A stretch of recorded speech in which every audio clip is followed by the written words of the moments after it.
Good morning, everybody. Now, this weekend was the coronation of King Charles III, who is now King of the United Kingdom and Canada, Australia, New Zealand, and 11 other countries around the world.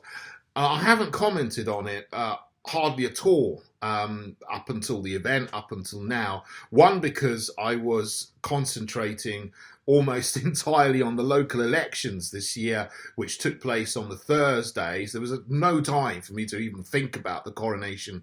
And also because I know that people have very, very different views on the coronation, on the royal family, which are very, very deeply held. And I myself have a mixed feelings about the coronation.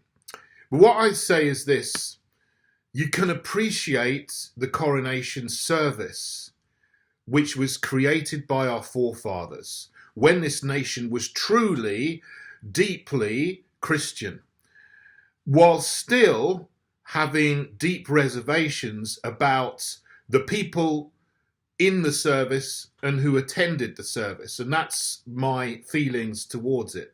I watched it on Saturday morning and I thought it was an absolutely beautiful service because it was written by our forefathers, as I say.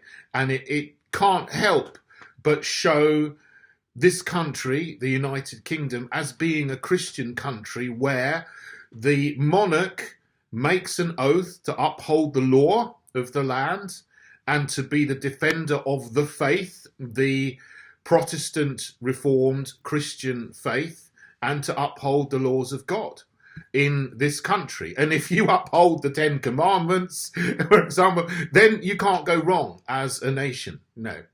Other countries have customs and values and principles which are the exact opposite of our Ten Commandments. For example, thou shalt not murder. But in some countries, honor killing is an accepted part of the culture. If someone shames you or your family, you can go out and kill them just because they make you feel ashamed or something. That's not part of our culture. Our culture is Christian. Do not murder. And that should be upheld. For example, that's just a very simple, banal example, but it's very profound as well. So, yeah, I thought it was an absolutely beautiful service, particularly the playing of the music by Handel, Zadok the priest, and the Orthodox chanting by the Byzantine choir. I love that. And I do love the heritage that comes through in the pageantry of the service. Yet there were some people in the audience that are not good people. Let's just put it like that, to use sign of mollified words. There's people in the audience like Tony Blair and Prince Andrew. I'm not saying anything about them here, but we all have our knowledge and opinions about them. Then there's Penny Mordaunt, who is holding this sword for an hour or so. I think she is very, very bad politically. She was the person who wrote the action plan for the alphabet, LGB, etc. ideology in 2017 and signed it off when she was a minister in government. And that was the year that the fake conservatives brought in relationships and sex education in schools, which now is teaching children all kinds of things that they shouldn't be taught. She was there at the forefront of implementing that in law. And people who should know better, who are normally sensible, are gushing over this person because she was wearing an unusual dress and holding a sword for a couple of hours and looks like she's out of the Hunger Games, and going, oh, isn't she amazing? Because she's wearing a nice dress and holding a sword, she should be the Prime Minister. No, she should not be the Prime Minister. Okay, so let's just put that one to bed. And then there's King Charles himself. Now, the monarch is supposed to be apolitical, but he clearly, over all his life, has been completely political, not least in pushing climate alarmism and net zero policies, which are political, and he should be staying out of those things. My party, the Heritage Party, has completely the opposite view to King Charles on climate alarmism. We would say that we should continue to use oil, coal, gas, petrol, and diesel cars, and we should not be implementing 15-minute cities and bicycle lanes on trunk routes, etc., etc. He has a political view, and he shouldn't be using his position where he is required to be apolitical in order to be partisan in certain political issues. Whether he continues to do that now he is crowned king, we have to wait and see. But the signs are not good. He is completely entangled in the World Economic Forum. But he has pledged an oath. He has taken the coronation oath. He said the words that he will uphold the law, he will uphold the nation, and he will be the defender of the faith. There was lots of concern that he would say that he would just be the defender of faith, but he did say he would be the defender of the faith, the Christian faith, the Protestant Christian faith. So those are his words. He kind of looked rather pained when he said them, but he said them. So he needs to stick to those words, and he needs to be held to account because he's taken on the role of monarch and he has sworn the coronation oath. We shall see what happens, but if he goes straight back to Klaus Schwab, then obviously we've got a problem.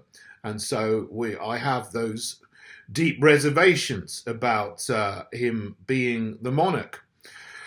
There were some strange things, however, that I noticed, and probably a lot of other people noticed as well. Firstly, when he was anointed with oil, which he has to be as part of the coronation oath, there were 3 big screens went up around him, so nobody could see the moment when the Archbishop of Canterbury anointed him with oil. But that surely needs to be witnessed publicly so that it can be seen that he has actually been anointed with oil before he gets up and sits on the throne. When Queen Elizabeth Queen Elizabeth II was crowned in her coronation, you could see that happen publicly. There were no screens around her. But suddenly, for the first time, at this key point in the whole service, for the first time, screens went around, so there was no witness to him actually being anointed with oil. So that's all I'm going to say. I'm not going to say he wasn't, but nobody could see that he was, which is very odd. Surely you would want that to be seen publicly so that there are witnesses to actually be able to confirm that this actually happened, which has to happen for him to actually go and sit on the throne as the king. Strange. The other very odd thing was the carpeting plan. Now, I've never seen any carpet in any Westminster Abbey ceremony, apart from a red carpet they put down sometimes. Normally they just leave the floor bare, because it is a lovely bare floor. You know, it's the stone floor and so on is very nice in Westminster Abbey. Why did they put down yellow and blue carpeting so that the whole floor of Westminster Abbey looks like a Ukrainian flag? This is very obvious symbolism, but I mean, this is absolute nonsense. This is a British service, an English service. You know, it's both English and British. Why on earth was the floor carpeting decor set out in the colours of Ukraine? Obviously, because there's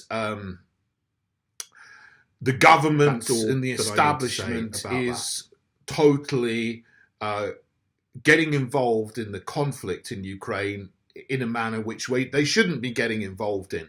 So nothing was said about this, but it's there for everybody to see that this is what these people are supporting. And they're supporting the wrong future for the world, a world which has a war in its near and medium-term future, war with Russia. And we shouldn't be pursuing that. We should be de-escalating this conflict, not stoking it up, and we should be trying to, as President Trump says, he could end this in 24 hours because he knows Putin, he knows Zelensky, he could end the war and then just stop this from happening. But it seems the establishment in the United Kingdom is hell-bent on supporting the Zelensky regime to the point where they actually make it the floor plan of the coronation of the monarch, which hasn't happened at all in the last 70 years. This is how obsessed they are with this. Let's just say that. But that floor plan was wrong. They should have just left it with the bare stone flooring of Westminster Abbey. That was a very odd piece of symbolism in the coronation, which I think detracted somewhat from the fact that this was about crowning a British monarch. It's not about signalling your support for another country over abroad, whatever that country may be. So that was odd. But despite that, it was a beautiful service. The pageantry was beautiful. As I say, it's a service that is created for a purpose that goes along with our constitution that has been in place for centuries. And I think if you deride it too much, yes, there are some people in there who are very, very questionable. And I'm not using strong language here.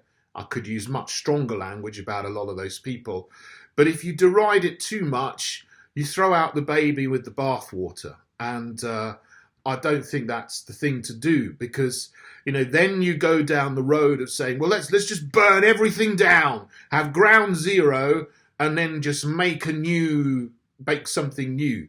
What you're going to get then is a republic with President Blair or President Starmer or President Johnson or President Corbyn, you know, which would be even worse than what we have now. Although, you know, what we have now is not the best, of course. I totally understand that, because our monarch should be for the people, not the World Economic Forum. There we go. So that's my thoughts on the coronation, and I thought I should say this because I know I haven't said anything up to now, and a lot of people have got lots of different opinions, but you can have this nuanced opinion, as I say, I think, where you can appreciate what our forefathers have done in writing our constitution, but realise that it can go wrong if you have the wrong people, and you can still deplore some of the people while honouring the constitution of this country. So those are my thoughts. Do let me know what you think, okay, in the comments. That would be very interesting to hear your thoughts about what you think as well about the events of this weekend. Okay, thanks for listening, everyone. God bless you all.